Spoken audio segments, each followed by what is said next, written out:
the traditional Ethiopian way of advertising, which is very, very sort of basic, and not particularly developed to sort of where we are now. Yeah. And it also sounds like what you're saying is that the problem is not a lack of demand. I mean, there is opportunity out there. There are people who want advertising agencies to do work for them. It's a lack of the talent pool, the supply essentially of ad agencies or of the talent that informs them. Yeah. So a couple of things I can start with, and you can join in as well. Is first thing is we don't have a graphic design college in Ethiopia.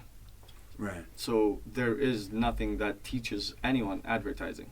The closest thing you can get to advertising is marketing, which is what I learned. Mm-hmm. So a lot of people study marketing. a lot of people. A lot of people who study marketing. But that's the thing. A lot of people that studied marketing aren't in ad agencies. Right. They're not. Yeah.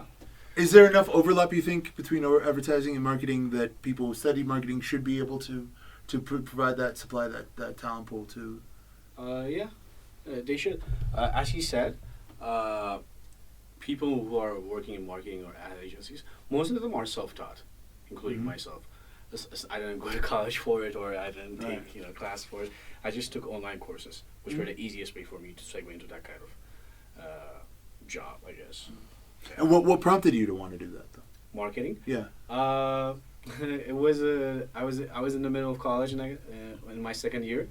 I was looking for a job, and Monty offered me, "Hey, I work for this marketing firm. Do you want to come in, do something?" I'm like, "Yeah, I'll be interested." He's like, "Try to read something about social media marketing, and we'll go from there." Which I did, and I began my journey in marketing by joining LinkUp. Mm-hmm.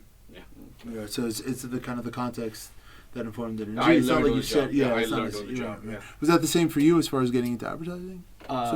Well, my trajectory is kind of it goes all over the place. So I learned architecture. Mm-hmm. Then I learned marketing.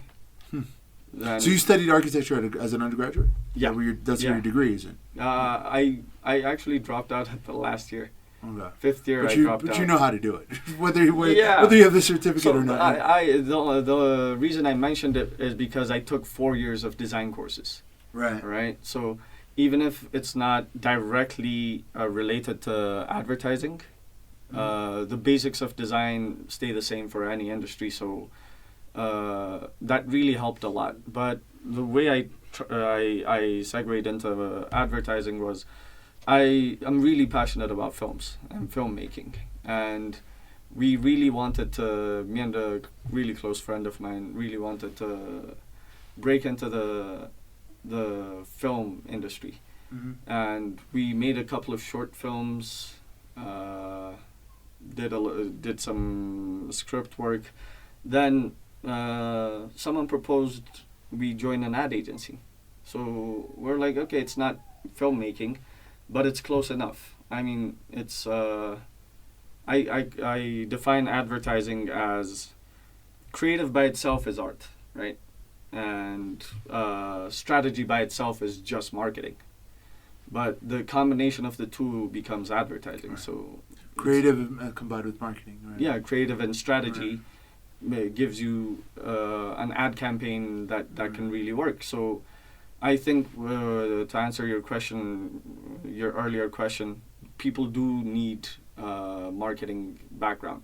I mean, it's not crucial, it's not mandatory, but a marketing background really does help in coming up with brand strategies and campaign strategies and everything like that. Right, especially if you want to rise to being like content director, right? Yeah. It's because or creative director. Sorry, Yeah. I just keep getting you wrong. No, but like it's interesting because all these fields are interrelated, and it sounds like your background in all these areas, design and film, and all these different interests have really helped you sort of forge this path or get to the point that you're at. So that's great. I mean, there's another element slightly different. So I worked in communications. So, mostly with the editorial, with the language aspect, right? But a little bit of web stuff and social media and marketing and that kind of thing, and working with this team and that team. But another element in addition, communications, advertising, design, etc. One other element that we should throw in is public relations, right? public relations. Which I mean, how do you understand public relations and how it's a little different? I mean, public relations versus advertising.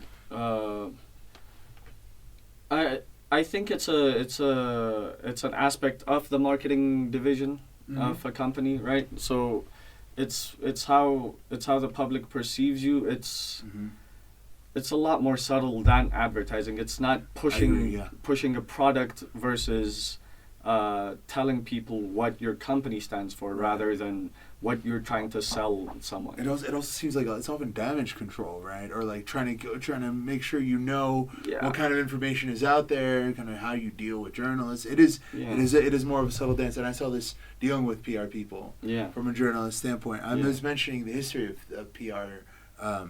Edward Bernays, the guy who famously came up with the Torches of Freedom ad campaign when he was trying to sell cigarettes, and it was the Statue of Liberty. Right, instead of holding up the torches, they were holding up the torches of cigarette smoke up into their mouths, and all these campaigns. This guy was early 20th century. He kind of invented the idea that everybody already had advertising, different kind of communications, but public relations was that subtle aspect that's, I think, more manipulative and more an idea of like, hey, we really have to negotiate this relationship with the media that had already kind of been there in the past, but.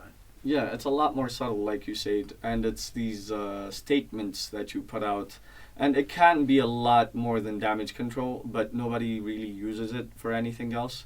So it's either we're launching this product, and you get a bunch of journalists to cover that, or we're helping people, and it's either CSR, damage control, or product launch.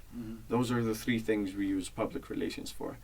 And it's not right, but it's the industry, and it is what it is now. But I think public relations can be a lot more than that. It can be a way to connect to the community, but without the company shoving a product down people's throats. This is kind of all these questions about corporate responsibility and social outreach and that kind of thing. Yeah. So CSR, organically marketed CSR could be fantastic, but everybody puts as much budget for an ad as they do to advertising a CSR effort that company had, which I think is terribly wrong. Because if you're CSR is corporate social responsibility. Correct.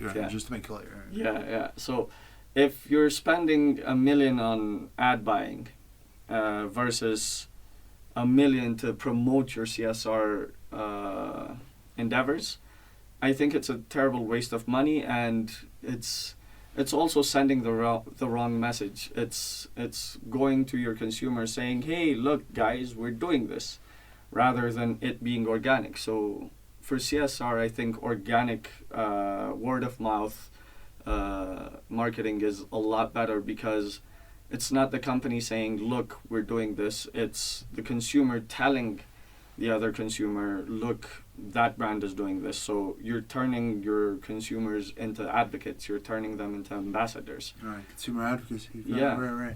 And that has what's that, like a multiplier effect, right? Because rather than wildfire. Exactly. That's the idea. That's the idea. And yet, I don't know.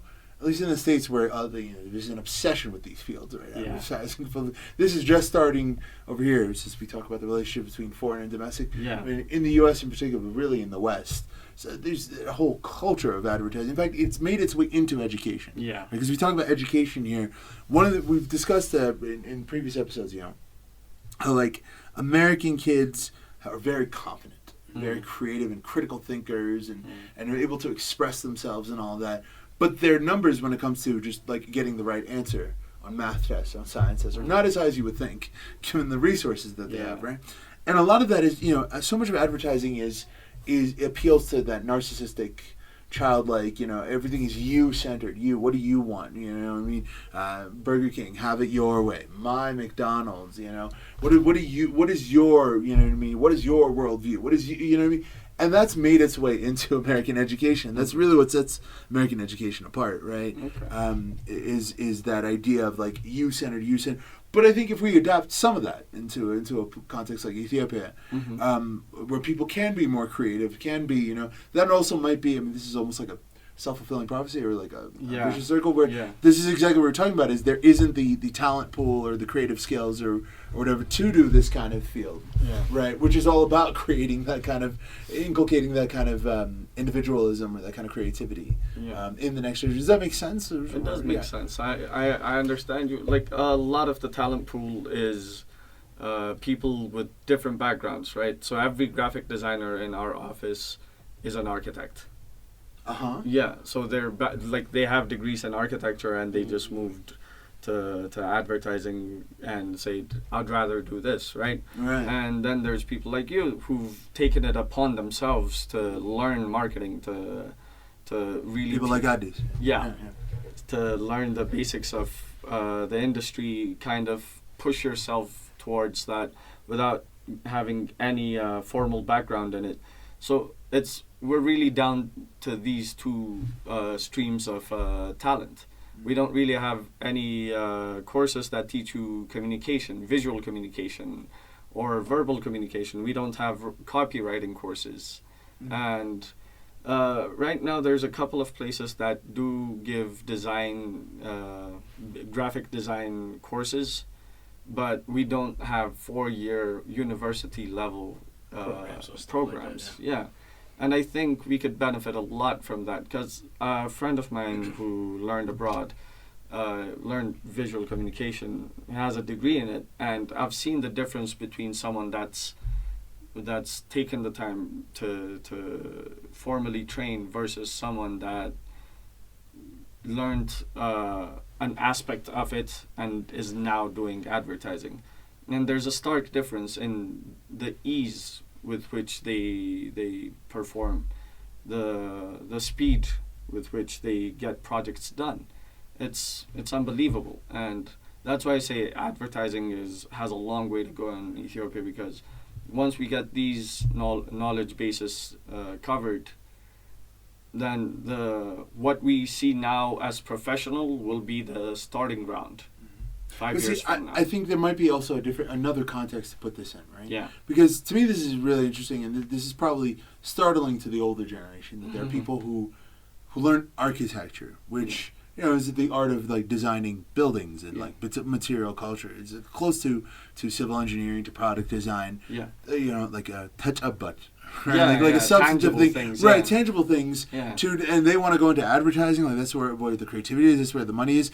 Advertising is a service economy, right? One is the industrial economy, and the other is the post-industrial service economy, which is again where the U.S. and the Western European have been, where there's been the breaking down of the French call it the tissu industriel, like the fabric, the industrial fabric, right? Literally, like Detroit and all these old American cities, the Rust Belt, Pittsburgh, and all that are just dying, and America is playing catch up in getting into service, and that creates more cultural issues, right? Like people's values are no longer tied to building things, and it's a kind of like a completely new world that is created in that. But this is something that's just starting to happen here, where the idea that architects might be like, hey, rather than designing these giant buildings and having all the prestige and all the sort of the relevance that comes with that, how about I go into designing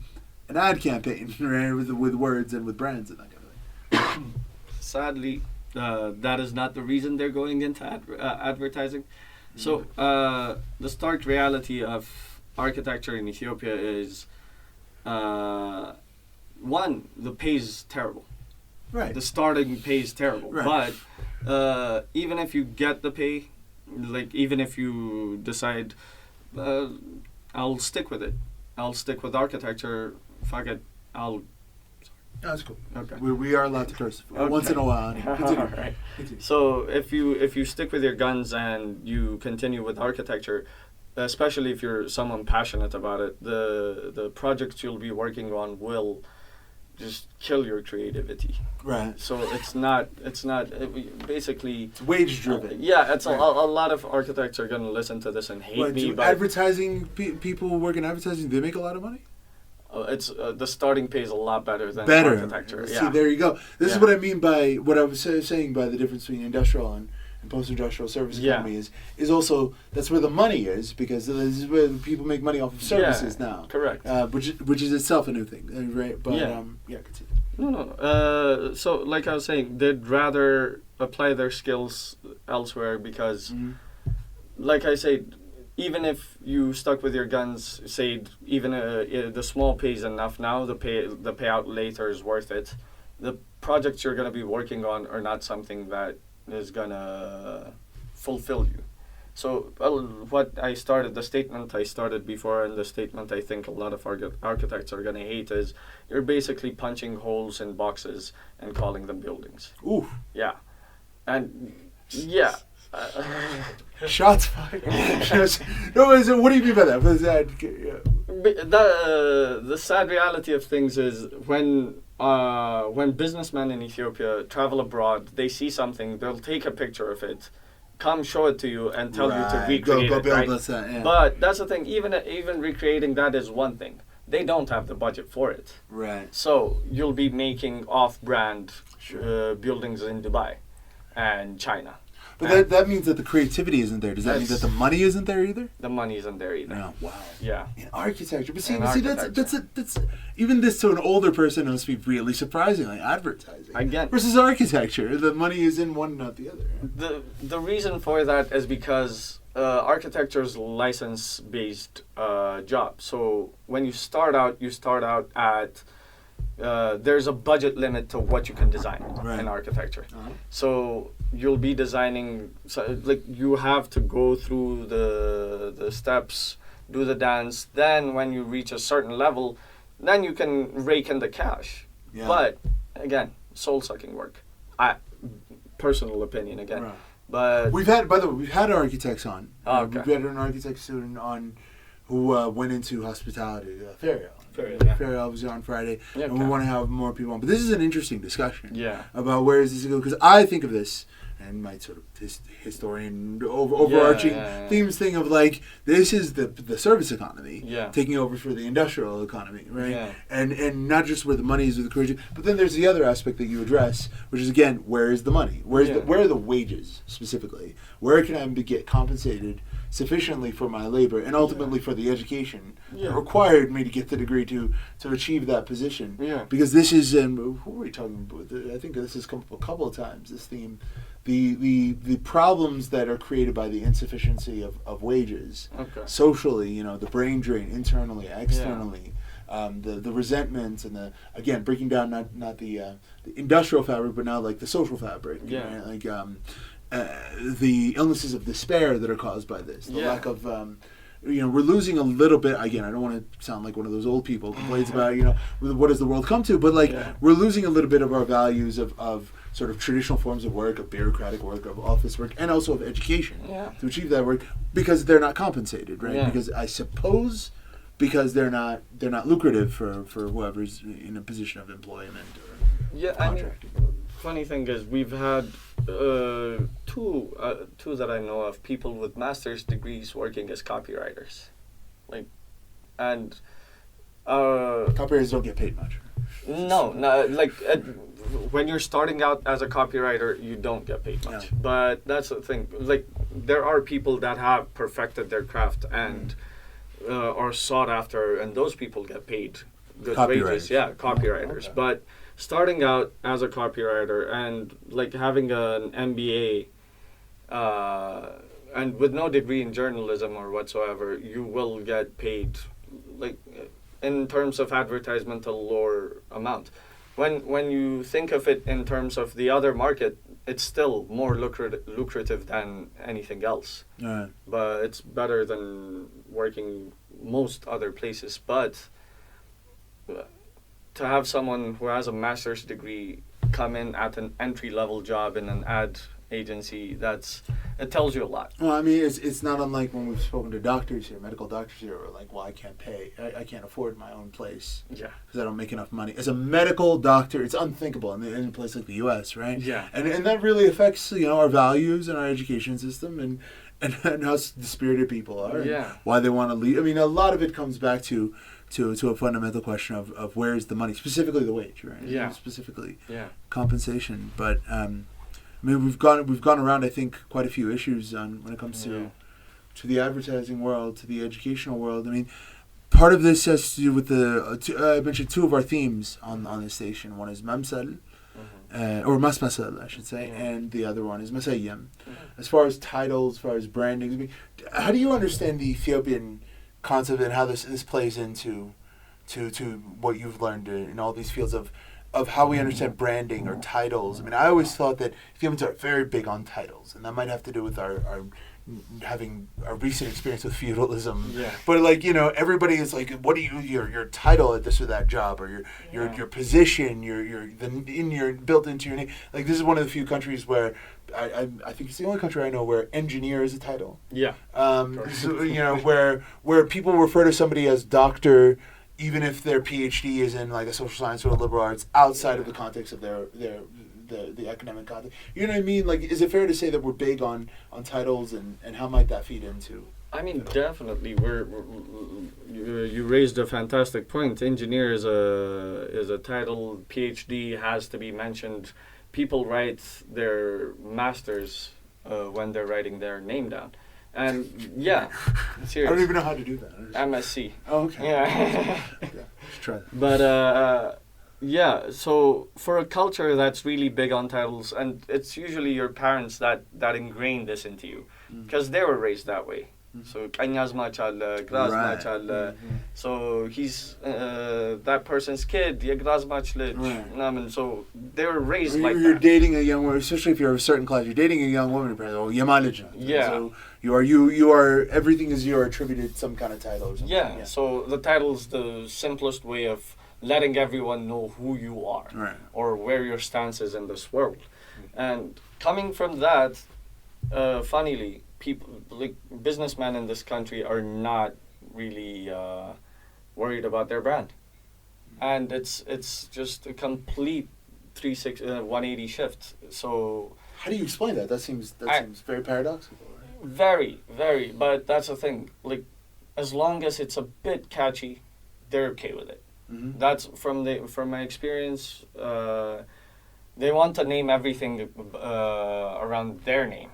So when it's a trading company, when it's a corporate brand, best believe that the owner's name is in there. So it's a building. It's either the owner's name as the building name, or it's an abbreviation of the entire family. Right, I love that. I love that. How many times how come that the neighborhood is called this? How come the hospital is called this? Well, it's so-and-so is the middle child, and then the initial letter. So 7 individual letters. But see, there you go. That's a little bit of a mark of like lack of creativity. Right? No, it's not. I mean, like a lot of people do this thing with the initial of each member of the family thing. It's not. They didn't even try to come up with another name. That's the thing. It's not like they tried to find a name and. That's what I mean by lack of creativity. Had a hard time. No, it's like a namesake. It's something you leave. It's like you said when we were talking about architecture. The building is something tangible, and you want to attach your name to that. Right. So people think it's like a legacy thing, right? So my entire family is gonna be on that building. So every time someone passes by, they're gonna read that and remember my name.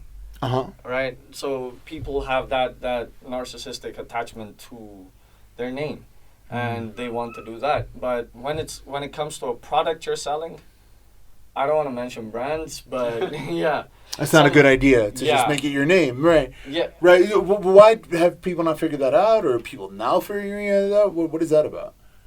Yeah. So doing focus group tests when it comes to naming, research.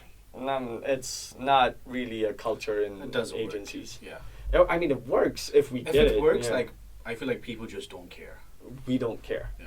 One, it's too much money to put into the research. Yeah. So there's a lot of. We're back to the root of all this is how much research do we continue. So. How much research are you going to do? How much focus group tests are you going to do? Are you going to do those focus group tests within the target market? So I was talking about the rural target, right?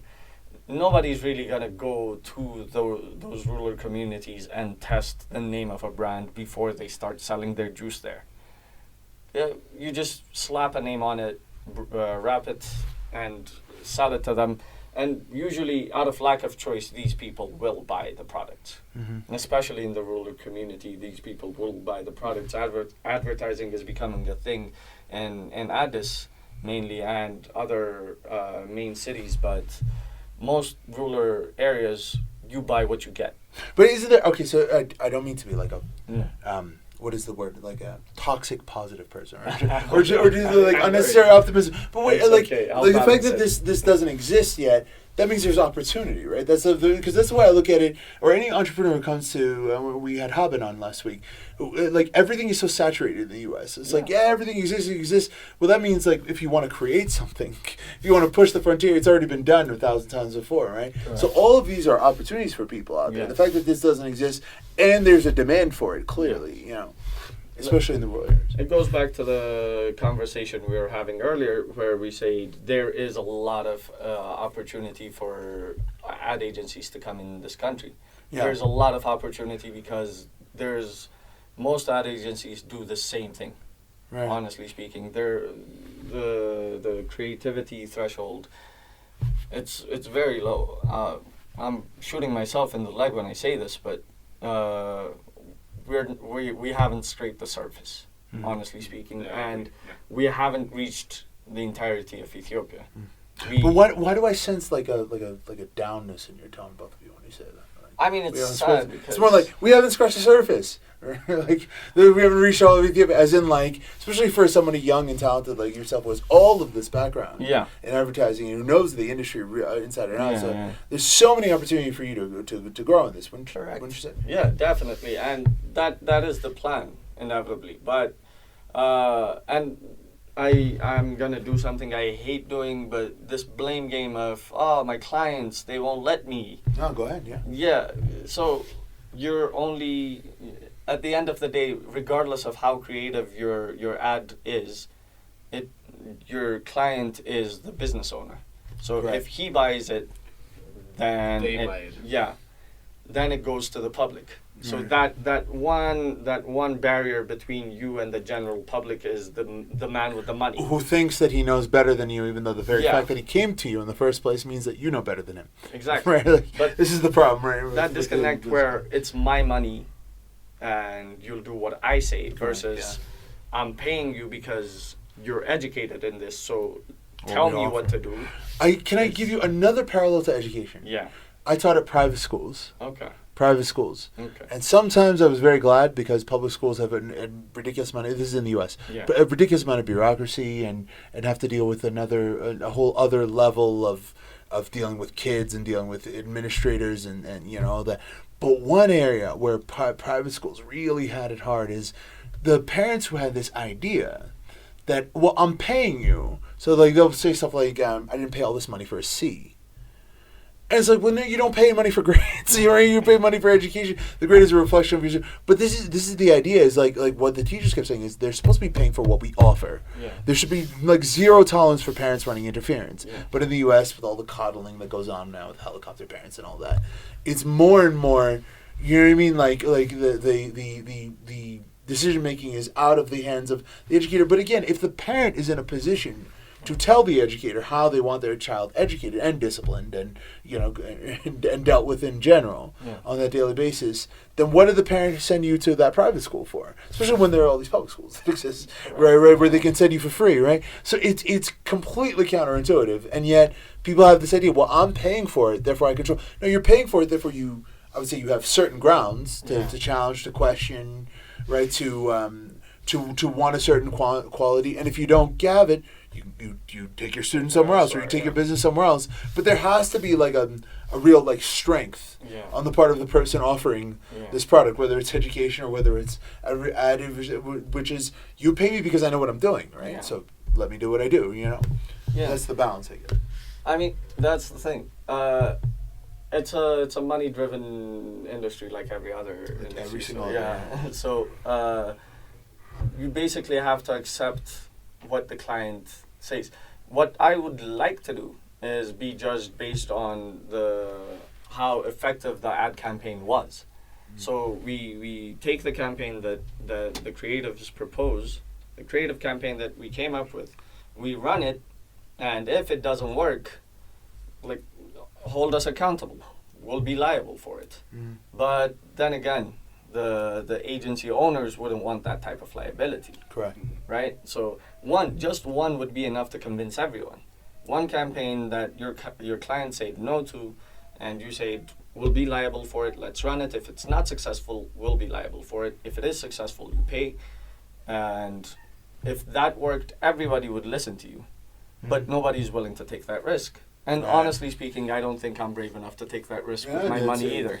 Completely understand. Right? Yeah. So there's that dilemma of, do I say okay to the client and take the money?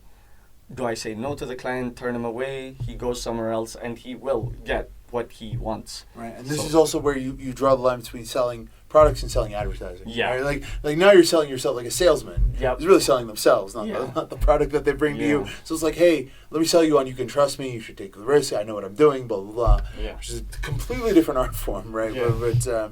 But you often delve into. That actually brings up, because I thought about that in the context of a scene from Mad Men. Mm-hmm. Have you seen that show? I have seen a couple of seasons. I don't think I've finished it entirely, but yeah, I'm familiar with most of it. And what do you think of that show? It's the depiction of it. It's a film. It's a show about advertising agencies, Madison Avenue, famous advertising agencies in the 1960s in the U.S. Yeah. Yeah.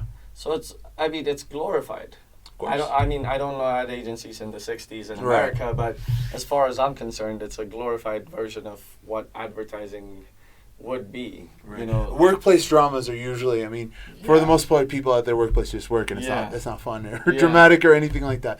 Right. So it's not realistic. One quote. Like, people think creativity just hits you on the head like Isaac Newton's apple. Right. That doesn't really happen. Right. So you need Isaac Newton's apple is also not real. Yeah, that mythology, he had apples in his orchard. Yeah. Stephen Hawking talks about this in his book. He had apples in his orchard in the fall. But that has nothing to do with how he came up with. But that's how we would like. Yeah, it's an interesting story. Yeah. It's an interesting story. So that's why we keep coming back to it. But coming back to creativity, one of the reasons both me and my friend joined an ad agency was discipline. So regardless of whether you have a campaign to work on or not, you have to be at the office at 8:30 and you get to leave at 5:30. So regardless of whether there's work or not, you have to be at the office. So it's giving you that structure to people who are creative. Yeah. Otherwise. Yeah. That's that nice. That's what I love about advertising as an idea. I've never worked in it, but the idea that you're creative, but there's the marketing part and the business part. Yeah. And the 9 to 5. Exactly, the 9 to 5. That structure, that going to work every day, gives you that drive to be creative. So before advertising, I used to freelance a bit, and I remember it would take me ages to write a page. Just one page of a script, and it would take me a week to write a page, maybe, if I write.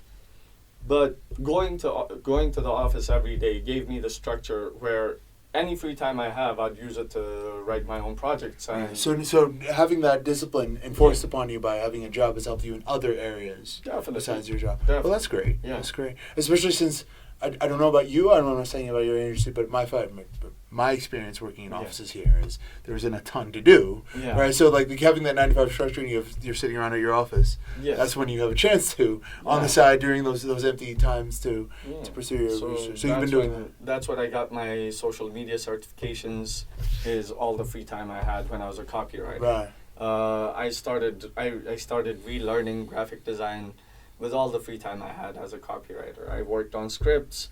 I don't know if I told you this, but I did this exercise where I'd list out the Fortune 500 companies along with their slogans, and I'd try to rebrand them. Just every day. It was an exercise. So every day I'd try to do at least one a day. You sound like KRS-One when he kept his strength in battle rap. But he would say, like, every year I take the top 10 rappers on Billboard, and I write a line to destroy their career. No, he's like, that's just how I practice. Like, this is how you keep yourself sharp, right? Is it the 100 companies you do this with? Yeah. I actually did that with 500. 500? Yeah. That's hard-working men. Yeah. I mean, I will say this about, getting back to Mad Men, though. Yeah. like the reason I mentioned that is that show brought back a lot of interest in advertising. A lot of people suddenly wanted to go into advertising, Right, yeah. which had been kind of forgotten because it got systematized in the U.S. like everything else. Yeah. And then it's like, oh wait, it's this creative field and it's cool. But again, first of all, it's a show, Yeah. and secondly, the reason it's fun and they're drinking at the job and whatever, and it's young and swanky, is that it's the '60s. It's the Yeah. post World War II era Yeah, when yeah. suddenly the kids are back and they're trying to have fun or whatever. That's long gone. That's long gone, right? So. But there is a way that television and the Yeah. creativity of it can then feed, all of a sudden there's a supply of the kind of talent that you say is lacking here. Correct. And the kind of labor that's kind of lacking here, Yeah. at least in the U.S. I don't think that show really got popular here, though. Is it? Not as popular as the U.S., but yeah, there's a bunch of people that saw it. Like, there's people that came to interview at the office mentioning that as well, and I always have this that's that's TV. why you're here. Yeah, that's TV. Yeah. And I have to break their hearts and tell them it's nothing like what they see. But at the same time, see, this is standard though. I mean, Yeah. a lot of kids who want to be lawyers from their kids because they watch lawyer TV shows. Yeah, a lot of kids who wants want, to be and cops, the parents yeah. tell them like, hey, if you like this show and you want to be a lawyer, watch the show. It's good for Yeah. you. And then you watch any courtroom drama, and it's ridiculous. Dude. Like that is not what lawyers do, I or cops remember- for that matter. Most cops' jobs have no glamour. It's all bureaucracy, Exactly. right? So. I remember when I was, I think I was in 8th or 9th grade, my uncle gave me a book, The Fountainhead. By Ayn Rand, yeah. Exactly. He said, "Oh, you want to be an architect? Yeah, you should read this book." And he gave me The The Fountainhead. And it's like, yeah, there's an architect on it, but it's a philosophy book. It's not. It's not an and it's a crazy architecture kind of book. philosophy. Yeah. All right. And yeah, I really took it to heart Yeah. at one point, but yeah. People glorify Absolutely. everything they want. Well, we should wrap this up. We went on a discussion for advertising Yeah. that ended with Ayn Rand. Right? Yeah. With the fountain. So that's generally an indication we had a good conversation. Thank you so much for coming on, Sorafel. This has been a lot of fun. Please come back anytime, and please bring more people from your field and with your set of interests, so that more of us can learn from all of you. Will do. Thank you for the opportunity. It was generally great conversation. Yeah, same here. You've been listening to Ras Temari Radio, Offense Necessary, where we discuss everything but politics.